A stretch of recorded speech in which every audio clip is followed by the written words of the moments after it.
Chandra and sons आज सारा दिन title sponsored by Chandra and sons powered by doctor pliers.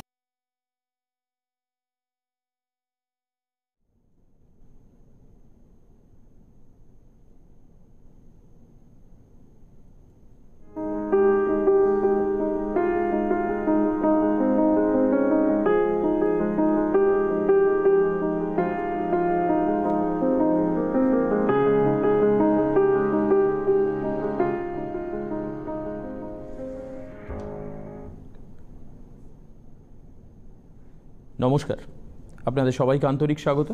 Chandra and sons presents আজ সারাদিন পাওয়ার্ড বাই ডক্টর প্লাসে আজকে শ্রদ্ধায় এবং রাজনীতি। আমি প্রথমেই বলে রাখি যে এমন কোনো দেশপ্রেমিক, এমন কোনো নেতা যাকে নিয়ে রাজনীতি করাটা আমার মনে হয় উচিত নয়। তো কাজেই নেতাজি সুভাষচন্দ্র বোস, নামটা তো সুভাষচন্দ্র বোস, তার আগে নেতাজি, উনি সবার নেতাজি। এবং 1947 সালের 15ই আগস্ট ভারতবর্ষের যে স্বাধীনতা দিবস, আমাদের সবার কাছে গর্বের, আমাদের সবার কাছে অহংকারের, আমাদের সবার কাছে শ্রেষ্ঠতম প্রাপ্তি, এই ঘটনার পেছনে নেতাজি সুভাষচন্দ্র বোসের অবদান, এটাকে আমার মনে হয় আর ব্যাখ্যা করে আপনাদের সামনে উত্থাপিত করার কোনো প্রয়োজনীয়তা নেই, আপনারা সবাই জানেন। এবং 8 থেকে শুরু করে 80, মানে জ্ঞান হওয়া থেকে শুরু করে একেবারে প্রবীণতম নাগরিক, এমনকি 80-র ওপরে, এটা আমাদের চলতি কথা 8 থেকে 80, তাই আমি বললাম, এর থেকেও যারা প্রবীণ তারাও কিন্তু দেশ সেবক এবং দেশের বীর সন্তান হিসাবে নেতাজি সুভাষচন্দ্রকে তারা স্মরণ করবেন। কিন্তু আজকে আমরা যেটা দেখি, মূলত সবসময় একটা ব্যানারে কাউকে রিপ্রেজেন্ট করার একটা প্রবণতা, এবং কোনো একটা চরিত্রকে নিয়ে তার জাতীয়তাবোধ, তার দেশপ্রেম, তার স্বাধীন সত্তা, তার লড়াই করার মানসিকতা, তার বিদ্রোহী সত্তা, এই সমস্তকে নিয়ে রাজনীতি করার একটা প্রবণতা আজকালকার রাজনৈতিক নেতাদের মধ্যে, এটা তাদের একটা অদ্ভুত স্বভাব। এটাকে আমি এনকারেজ করব নাকি এর বিরোধিতা করব, আমি মাঝে মধ্যে সংশয়ে পড়ে যাই। কাজেই নেতাজিকে নিয়ে যদি কেউ রাজনীতি করতে চান, আমি বলবো যে এমন কোনো নেতাকে নিয়ে রাজনীতি করা উচিত নয় যার প্রত্যক্ষ অবদানে ভারতবর্ষ স্বাধীন হয়েছে। আজকে আমরা দেখুন কত ছোট ছোট বিষয়ে রাজনীতির ময়দানে নিয়ে আসি। আমরা ইস্যুর কথা আলোচনা করি না, আমরা ডেভেলপমেন্টের কথা আলোচনা করি না, আমরা এমপ্লয়মেন্টের কথা আলোচনা করি না, আমরা ইন্ডাস্ট্রিয়ালাইজেশনের কথা আলোচনা করি না, আমরা বিদেশি পুঁজি বিনিয়োগের কথা আলোচনা করি না, আমরা দেশের অর্থনীতি নিয়ে আলোচনা করি না, আমরা সাধারণ মানুষের গণতান্ত্রিক অধিকার, খাদ্য, বস্ত্র, বাসস্থান নিয়ে আলোচনা করি না। কিন্তু অদ্ভুতভাবে আমরা দাবি করি আমরা রাজনৈতিক দল, ইয়া বড় হনু। আমরা সব সময় দেখেছি, আপনি আলোচনার মঞ্চ বলুন, জনসভা বলুন, প্রশাসনিক সভা বলুন, বিরোধী মঞ্চ বলুন, যেখানেই বলুন, খুব অদ্ভুতভাবে ইস্যু ভিত্তিক আলোচনা থেকে রাজনৈতিক নেতারা কেন জানি না প্রত্যক্ষ এবং পরোক্ষ বিরোধী দলকে আক্রমণ করার রাজনীতির দিকে বেশি মনোযোগী হন। যখন জোট নিয়ে 19 তারিখের ব্রিগেড নিয়ে কথা বলছেন বিজেপি নেতৃত্ব, তারা তীব্র কটাক্ষ করছেন মমতা বন্দ্যোপাধ্যায়কে, যে মমতা বন্দ্যোপাধ্যায়ের নেতৃত্বেই 19 তারিখের ব্রিগেড সম্পন্ন হলো এবং 23টি রাজনৈতিক দল এক মঞ্চে একত্রিত হলো। তাকে ব্যক্তিগতভাবে আক্রমণ করো, অদ্ভুত মানসিকতা। আবার যখন এই জোটের পক্ষ থেকে আক্রমণ করা হচ্ছে, তখন একবারও সেই অর্থে বিজেপির নীতি, বিজেপির আদর্শ, বিজেপির যে বর্তমান স্ট্যান্ড, রাজনীতিতে তাদের অবদান, মানুষের জন্য বিজেপি কি করেছে 2014 সাল থেকে শুরু করে আজ পর্যন্ত, সেসব নিয়ে আলোচনাই হচ্ছে না। মূলত আক্রমণের লক্ষ্যবস্তু, কেন্দ্রবিন্দু হচ্ছেন প্রধানমন্ত্রী নরেন্দ্র মোদী, যিনি দেশের প্রধানমন্ত্রী এবং অবশ্যই বিজেপির এক মুখ।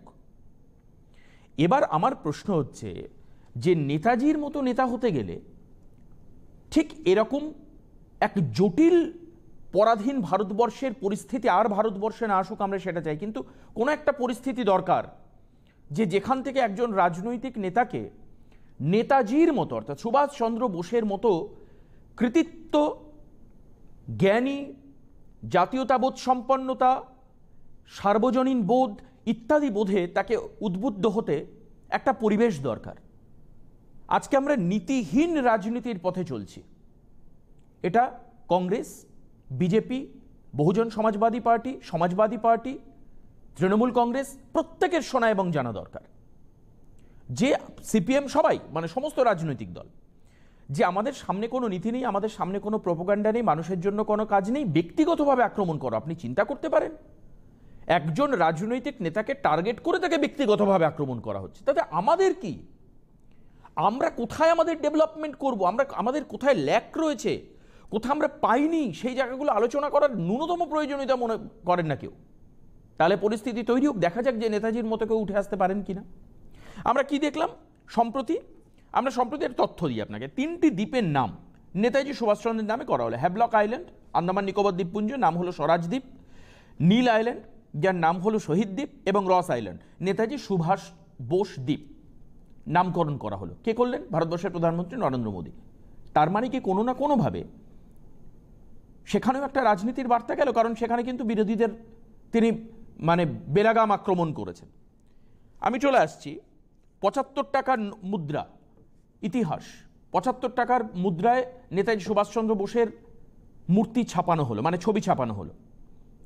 সোশ্যাল মিডিয়া, আমি নিন্দা করি তাদের যারা গান্ধীজি জওহরলাল নেহেরুর সঙ্গে খুব অদ্ভুতভাবে নেতাজি সুভাষচন্দ্র বোসের প্রত্যক্ষ এবং পরোক্ষ তুলনা টেনে আনছেন, এবং কোনো একটি গণমাধ্যমের এই চেয়ারে বসে, এই অনুষ্ঠানে বসে আপনাদের সামনে বলা যায় না এরকম কিছু অব্যক্ত,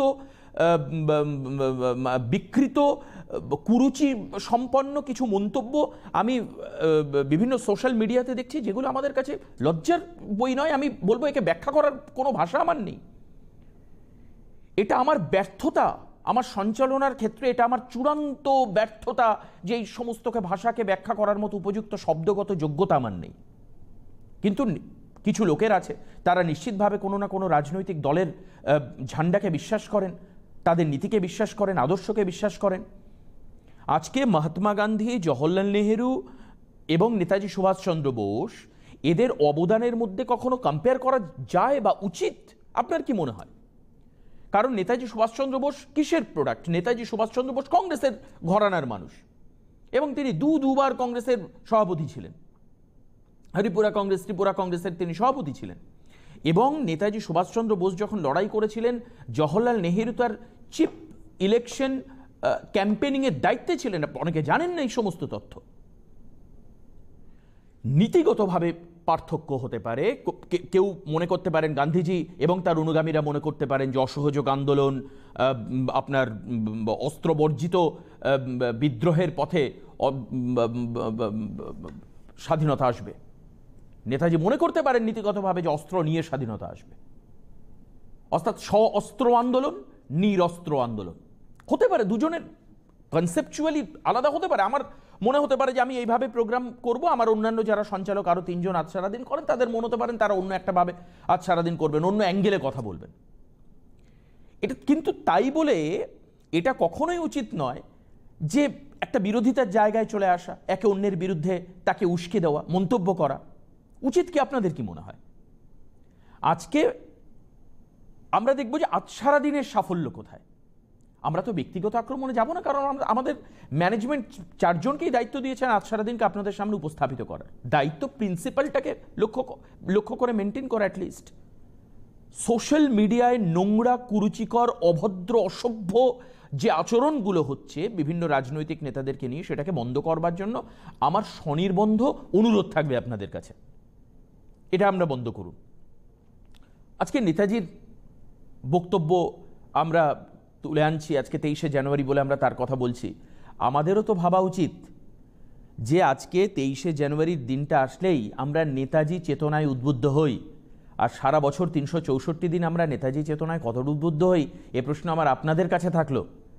তার মতো একজন বীর যোদ্ধা, তার মতো একজন ডেডিকেটেড অ্যাপ্রোচের, তার মতো একজন ফান্ড কালেক্টর, স্বাধীনতা আন্দোলন শুধুমাত্র বক্তব্য দিয়ে আর বিদ্রোহের আগুন জ্বালিয়ে দিয়ে হয় না। দরকার তার জন্য মানিটারি ফান্ডিং, ইকোনমিক্যাল স্টেবিলিটি দরকার, ফান্ডিংয়ের দরকার, যেটা নেতাজি সুভাষচন্দ্র বোস দেশ বিদেশ ঘুরে ভারতবর্ষের আইএনের জন্য তিনি ফান্ডিং করেছিলেন। জানেন সেটা অনেকে জানেন, অনেকে ব্যাখ্যা করতে পারেন না, অনেকে বলেন না। কাজেই সেটা দরকার। তার মতো জাতীয়তা বোধ দরকার, তার মতো ডিসগাইজ, ছদ্মবেশে কিভাবে ব্রিটিশ শাসনের সুতীব্র তীক্ষ্ণ তত্ত্বাবধান থেকে নিজেকে বাঁচিয়ে রাখা যায়, সে কাজ তিনি করেছিলেন। তিনি আকণ্ঠ ভারতবর্ষের প্রতি তার ভালোবাসা এবং শ্রদ্ধা ছিল, আকণ্ঠ। তার শ্রদ্ধা ছিল দেশপ্রেমে, তার শ্রদ্ধা ছিল মানুষের নীতিতে। আজকে আমরা নীতি গর্হিত পথে চলি। কাজে আজকে কোনো রকম আলোচনা করারই জায়গা নেই যে জওহরলাল নেহরুর সঙ্গে কী পার্থক্য, মহাত্মা গান্ধীর সঙ্গে কী পার্থক্য, নেতাজির আদর্শ কী ছিল। একটাই আদর্শ ছিল সেই সময়কার, দেশকে স্বাধীন করা। আজকে আমরা নেতাজিকে অপমান করি তখন যখন স্বাধীনতার এত বছর পরেও এসে মানুষ অর্থনৈতিক সাফল্য পান না। এত বছর সময় দেওয়া হয়েছে রাজনৈতিক দলগুলোকে, মানুষ ভোট দিয়েছেন, পাগলের মতো গিয়ে তারা ভোট দিয়েছেন, বছরের পর বছর তাদের ট্যাক্সের টাকা মানুষ জমা করেছেন, সরকারকে সমৃদ্ধ করবার জন্য মানুষ ট্যাক্স দিয়েছেন। আজকে যখন আমরা দেখি যে অর্থনৈতিকভাবে দেশের এক শ্রেণীর মানুষ যাদের দৈনিক রোজগার 32 টাকারও নিচে, লজ্জা করে এই সব কথা বলতে। আজকে যখন আমরা দেখি আমাদের দিল্লির উপকণ্ঠে না খেতে পেয়ে মানুষ মরছে, দেশের বিভিন্ন জায়গায় দারিদ্রতার সীমা, এমন দারিদ্রতার জায়গায় মানুষ পৌঁছেছেন যেখানে দাঁড়িয়ে মানুষের মুখের অন্ন নেই, বস্ত্র নেই, মানুষের বাসস্থান নেই। আজকের দিনে দাঁড়িয়ে প্রধানমন্ত্রীকে আবাস যোজনা করতে হয় কেন? কারণ দেশের অসংখ্য মানুষের মধ্যে তাদের মাথার উপর ছাদ নেই। আজকে দাঁড়িয়ে বিভিন্ন রাজনৈতিক দলকে প্রাদেশিক এবং রাজনৈতিক ক্ষেত্রে খাদ্যের জন্য আন্দোলন করতে হয়, কৃষকদের আজকে বাঁচার জন্য লড়াই করতে হয়, রাজপথে নামতে হয়। তার কারণটা কি? কারণ কৃষকদের জন্য উপযুক্ত জমি তৈরি করে দিতে পারেনি রাজনৈতিক দলগুলো। লজ্জা করেন এইসব কথা যখন এই আন্দোলনগুলো হয়। আমরা আজকে ব্যক্তিগত আক্রমণ, ব্যক্তিকেন্দ্রিক আক্রমণ, কোনো একজনকে আক্রমণ করার রাজনীতিতে বিশ্বাস করি। আমরা কনস্ট্রাকটিভ পলিটিক্স অর্থাৎ গঠনমূলক রাজনীতি পুরোপুরি তার থেকে কয়েক যোজন দূরে। আর আমি জানি না যে সেই 20 বাও জলের নিচে থাকা গঠনগত রাজনীতি কখনো এই প্রজন্মের রাজনৈতিক নেতারা তুলে আনতে পারবেন কিনা, কারণ তাদের মধ্যে সেই ন্যূনতম রাজনৈতিক চেতনা, জাতীয়তাবোধ এবং রাজনীতির শিক্ষাই নেই। সব জায়গায় ব্যক্তিগত আক্রমণ। আপনি দেখুন, কাউকে সামনে আমাদের সাংবাদিকরা যখন বুম ধরেন, কোনো নীতির কথা নেই, একে আক্রমণ করো, ওকে আক্রমণ। এতদিন ধরে কি করলেন মোদি, বা এতদিন ধরে কি করলেন দিদি, বা এতদিন ধরে কি করলেন রাহুল গান্ধী। আমি জানি না যে নতুন জেনারেল সেক্রেটারি হয়েছেন প্রিয়াঙ্কা গান্ধী, উত্তরপ্রদেশ ইস্টের দায়িত্ব দেওয়া হয়েছে, তার কাঁধে ভর দিয়ে কংগ্রেস তার নিজের জায়গাটা, কারণ স্বাধীনতার পরে তো দীর্ঘদিন রাজনীতির দায়িত্বে তারা ছিলেন, রাজনীতির ডামাডোল তারা সামলেছেন। যে নৌকাটা চলেছে স্বাধীনতার পর থেকে, স্বাধীন নৌকা, যে নৌকার মধ্যে ব্রিটিশের কেউ নেই, পুরোপুরি ভারতীয় আনায় পরিপূর্ণ নৌকা, তার মূল কাণ্ডারই তো দীর্ঘদিন ধরে কংগ্রেস নেতৃত্ব ছিলেন। আজকের দিনে দাঁড়িয়ে সেই কংগ্রেসেরও অবশ্যই দায়িত্ব যে ভারতবর্ষের কনস্ট্রাকটিভ পলিটিক্সের ক্ষেত্রে তাদের কন্ট্রিবিউশনটাকে সামনে তুলে আনা, এটা উচিত। তো আসুন আমরা আপনাদেরও বক্তব্য শুনি। আজকের স্বাধীনতা অন্যতম বীর সেনানী নেতাজি সুভাষচন্দ্র বোসের জন্মদিনকে আমরা শ্রদ্ধা করি, তাকে শ্রদ্ধা করি, তার নীতি আদর্শকে শ্রদ্ধা করি। আপনাদের বক্তব্য শুনব, কিন্তু তার আগে দেখে নেব আজকের প্রতিবেদন। দেখব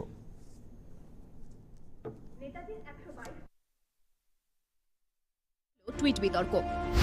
সকালবেলাতেই রাহুলের একটি টুইটকে কেন্দ্র করে বিতর্ক দানা বাঁধে। কংগ্রেস সভাপতি জন্মদিনে নেতাজি সুভাষচন্দ্র বসুকে স্মরণ করে নেতাজির মৃত্যু তারিখও উল্লেখ করেন। এরপরেই প্রশ্ন ওঠে, নেতাজির মৃত্যু কবে, কোথায় হয়েছে, এই তথ্য কোথায় পেলেন কংগ্রেস সভাপতি? যিনি স্বাধীনতার আমাদের বিপ্লবী যোদ্ধা, যিনি যুদ্ধক্ষেত্রে দাঁড়িয়ে স্বাধীনতার জন্য যুদ্ধ করে গেছেন, সেই আমাদের প্রিয়তম নেতা, তাকে কিন্তু আমরা হারিয়েছি। তাই সেটা আমাদের এখন ম্যাচিওর নেশন, আমরা এখন সাবালক হয়েছি, তো দুঃখের কথা, কিন্তু দুঃখকে তো মেনে নিতে হয়। নেতাজি সুভাষচন্দ্র বসু আমাদের স্বাধীনতা সংগ্রামের একমাত্র প্রথম সারির নেতা, যিনি যুদ্ধক্ষেত্রে নিজের আত্মবলিদান দিয়েছেন, এবং সেটি আমাদের শ্রদ্ধা করা উচিত।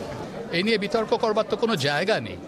শুধু কংগ্রেস সভাপতি নন, এইরকম ভাবে টুইট করেন অসামরিক বিমান পরিবহন মন্ত্রী সুরেশ প্রভু এবং মধ্যপ্রদেশের মুখ্যমন্ত্রী কমলনাথ। তাদের টুইটেও 18 আগস্ট 1945 নেতাজির মৃত্যুদিন হিসেবে উল্লেখ করেন।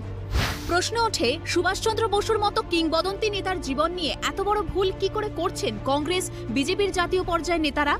এরপরেই দার্জিলিংয়ে মমতা বন্দ্যোপাধ্যায় এই বিষয়ে সমস্ত অস্পষ্টতা দূর করেন। आज भी नेताजी को जन्म दिवस हमारा पता है, लेकिन उसको कब आदौ कोई दिवंत हुआ कि नहीं हुआ, क्या है, कहाँ है, किसी का पता नहीं है, एक मिस्ट्री है। तो दुख का बात है, शर्म का बात है। आजादी का इतना साल बाद भी हमारा पता नहीं है कहाँ है, किधर है, कैसा है, क्या है कि नहीं है। তবে এর উল্টো দিকও ছিল। দিল্লিতে নেতাজি সুভাষচন্দ্র বসুর স্মৃতি সংগ্রহশালার উদ্বোধন করেন প্রধানমন্ত্রী নরেন্দ্র মোদী। সংগ্রহশালায় রয়েছে নেতাজির ব্যবহৃত বিভিন্ন জিনিসপত্র, পাশাপাশি আজাদ হিন্দ ফৌজ সংক্রান্ত বিভিন্ন তথ্যও জানা যাবে এই সংগ্রহশালায়। এই সব সত্ত্বেও নেতাজির জন্মদিনে বড় হয়ে রইল মৃত্যুদিন বিতর্ক। Bureau report, Kolkata television network. ফিরে আসলাম আমাদের প্রতিবেদনের পর। আমার অনুরোধ থাকবে কংগ্রেসের কাছে, কংগ্রেসের নেতৃত্বের কাছে, যে তারা 18ই আগস্ট 1945 সালে টুইট করে যে মৃত্যুদিনটাকে তারা উল্লেখ করছেন, এটার একটু ব্রিফ ক্ল্যারিফিকেশন দিন যে কোন তদন্ত সংস্থা বা কোন কমিশন তারা 18ই আগস্ট 1945-এ মৃত্যুদিনের ক্ল্যারিফিকেশন দিয়েছেন। এটা আমার একটু জানার ইচ্ছে থাকলো, যদি কংগ্রেস নেতারা করে দিতে পারেন তাহলে আমার মনে হয় মানুষের কাছে একটা সঠিক বার্তা পৌঁছবে। একটা ডেট আমি বলছি, তার পেছনে তো একটা যুক্তি থাকবে, সেই যুক্তিটি একটু আমাদেরকে ক্লিয়ার করতে হবে। কে রয়েছেন ফোনে? নমস্কার, বসিরহাট থেকে দেবুনাজি বলছি। হ্যাঁ দেবুদা বলুন, স্বাগত। দেখুন, 123তম জন্মদিনে নেতাজিকে আমার সশ্রদ্ধ প্রণাম। এবার যে কথাটা বলছি, মৃত্যু নিয়ে বিতর্ক। দেখুন, আমাদের দেশের তথাকথিত রাজনীতিবিদরা সবসময় ইউটিলাইজ করে গেছে নেতাজির মতো বিদগ্ধ একটা লোককে। উনি তো ন্যাশনাল ফিগার, শুধু না ইন্টারন্যাশনাল ফিগার। উনিকে শুধু রাজনীতিবিদ বললে ভুল হবে, মানবতার প্রতীক আমরা বলতেই পারি। আজকে আপনি দেখুন, নেতাজি মারা গেছেন কিনা খুব সন্দেহ, মারা আদৌ সে সময় গেছেন কিনা, তাই একটু বিমানবন্দরে নেতাজি চলে যাওয়ার পরে আজকে সিগনিফিকেন্ট কথা বলেছেন মেলে Mamata Banerjee, hats up to her. বলছে যে কোটা কমিশন হয়েছিল, শাহনাজ কমিশন হয়েছিল, খোসলা কমিশন হয়েছিল, পরবর্তীকালে মুখার্জি কমিশন হয়। শাহনাজ কমিশন, শাহনাজ যাওয়ার পরে, তারপরে ফিরে আসার পরে তাকে কি করে দেওয়া হলো, রেলের চেয়ারম্যান, তারপর স্টেট মিনিস্টার করে দিল। কিন্তু পরবর্তীকালে আপনি দেখবেন যে নেতাজির মৃত্যুর রহস্য উদ্ঘাটিত করতে গেলে এখনো তো সেই রহস্য থেকে যাচ্ছে। এবার দেখুন, লাস্ট যে মুখার্জি কমিশন হলো, এর পরবর্তীকালে মুখার্জি কমিশন লাস্ট আসলো, তখন কি বললো, মুখার্জি কমিশন করলো ওয়ান ম্যান কমিশন, করলো কে, ইউপিএ সরকার। কিন্তু তারা এটা প্রকাশ করলো না। তার প্রফেসর মুখার্জি বলেছিলেন সেই দিন সেই সময় তাই বিমানবন্দরে মারা যাননি। অথচ এই সুগত বোসের আপনি ভাষণটা শুনুন, ওর মা বলছে হারিয়ে গেল, দ্যাট ইজ কারেক্ট। কিন্তু সুগত বোসের ভাষণটা আপনি শুনুন, কন্ট্রাডিক্ট করছে। না, সুগত বসু খুব পরিষ্কার বলছেন যুদ্ধক্ষেত্রে মারা গেছেন। কোন যুদ্ধ মারা গেছেন কথাটা বলছেন কি করে? আমি তো জানি না, তার পরিবারের সদস্যরা বলছেন। না না, কি করে বলে সুগত বোস? তার মা বলছে হারিয়ে গেছে। Yes, correct. কৃষ্ণা বোস ঠিক কথা বলছেন। উনি কিন্তু বলছেন মারা গেছেন। কি করে বললেন? How is it possible for him to tell মারা গেছেন? আপনি যদি শোনেন, আপনি বাইকটা আবার দেখান, আমি আপনাকে বলছি। মমতা ব্যানার্জি ঠিক কথা বলেছেন। উনি বলেছেন যে তার জন্মদিনটা পাই, কিন্তু মৃত্যুদিনটা পাই না। আলটিমেটলি কি হবে? ইংরেজিতে একটা কথা আছে, বুঝলেন? এই কংগ্রেসের তথাকথিত নেতাদের আজকে আমাদের যারা আমরা আইডল বলে ভাবি, নেহরুর মতো লোককে, তারা ভিলেন পরিণত হয়ে যায়। ইংরেজিতে একটা কথা আছে, সিন রিকোয়ার্স দ্য সিনার। পাপীকে সবসময় পাপ জড়িয়ে রেখে দেয়। তাহলে তার মতো বড় স্ট্রাকচারের লোকগুলো কেন তাহলে এখনো আসবে না কেন? ডিক্লাসিফাইড হয়েছে। কতটুকু ডিক্লাসিফাইড হয়েছে? কতটুকু? সবাই ব্যবহার করছে। আমি আপনার মতো লোকেরা হয়তো আমরা স্বীকার করছি, আমাদের আন্তরিকতার কোনো ত্রুটি নেই। আজকে মমতা ব্যানার্জিকে হ্যাটস অফ, সুগত বসু কিন্তু প্রশ্নের বুকে আমাদের দাঁড় করিয়ে দিয়ে গেল। মারা গিয়েছেন বলে তিনি বলছেন কি করে? কমিশন বলছে মারা যায়নি, ওয়ান ম্যান কমিশন হয়েছে। বারবার যে কথাগুলো আমরা দেখতে পাচ্ছি, নেতাজিকে নিয়ে ছেলে খেলা হয়েছে বারবার। তার মৃত্যু নিয়ে, তার কেন আমি তার মৃত্যুর কথা এখন তাহলে বলে দিক, এটা থ্যাংক ইউ, আপনি ভালো করে বুঝুন। থ্যাংক ইউ দেবুদা, একদম ঠিক। একজন নেতার মৃত্যু আর জন্মের মধ্যে একজন নেতাজিকে সীমাবদ্ধ করে রাখার যে প্রচেষ্টা, সেই প্রচেষ্টারও তো আমরা নিন্দা করতে পারি দেবুদা। একজন নেতা, একজন এমন মাত্রার নেতা, স্বাধীনতা আন্দোলনের ক্ষেত্রে যার ভূমিকার, যদি আমি তো কখনোই এই বিতর্কে আসবো না যে পার্সেন্টেজ করে আমি হিসেব করি, কিন্তু নেতাজি সুভাষচন্দ্রের ভূমিকা অনস্বীকার্য। এবং প্রথম সারির এমন একজন ব্যক্তি যিনি এত বড় একটা অ্যাসেম্বলেশন তার পক্ষে করা সম্ভব হয়েছিল আইএনএ, এবং আইএনএ যেভাবে মুভ করছিল, আইএনএ যেভাবে উত্তর পশ্চিমাঞ্চল থেকে যেভাবে জয় করতে করতে তারা ঢুকছিলেন, এবং যেভাবে আন্দামানে 1943 সালের 29শে ডিসেম্বর নেতাজি সুভাষচন্দ্র গিয়ে নামেন পোর্ট ব্লেয়ারে, এবং ঠিক তার পরের দিন, that is the 30th of December 1943, সেখানে তিনি জাতীয় পতাকা উত্তোলন করেন এবং স্বাধীন বলে ঘোষণা করেন আন্দামান নিকোবর দ্বীপপুঞ্জকে। তো কাজেই সেখানে দাঁড়িয়ে এই মুভমেন্ট হঠাৎ করে বন্ধ হয়ে গেল। তার অনেকগুলো কারণ রয়েছে, আমরা আসবো সেই সমস্ত কারণে। ফোন নেব আপনাদের। নেতাজি সুভাষচন্দ্র বোস সম্পর্কে ভারতবর্ষ তথা আমাদের রাজ্যের মানুষ, তাদের সচেতনতা জানবো আজকের অনুষ্ঠানে। সবাই ফোন করতে পারেন। যে কোনো রাজনীতির ঊর্ধ্বে থেকে এমন একজন নেতাকে শ্রদ্ধা করুন যিনি জাতির বীর, যিনি মানুষের হৃদয়ের বীর, তাকে শ্রদ্ধা করুন। আমার মনে সেটা উচিত। একটা বিরতির সময় হয়েছে, বিরতির পরে ফিরে আসছি, সঙ্গে থাকুন। চন্দ্রা অ্যান্ড সন্স আজ সারাদিন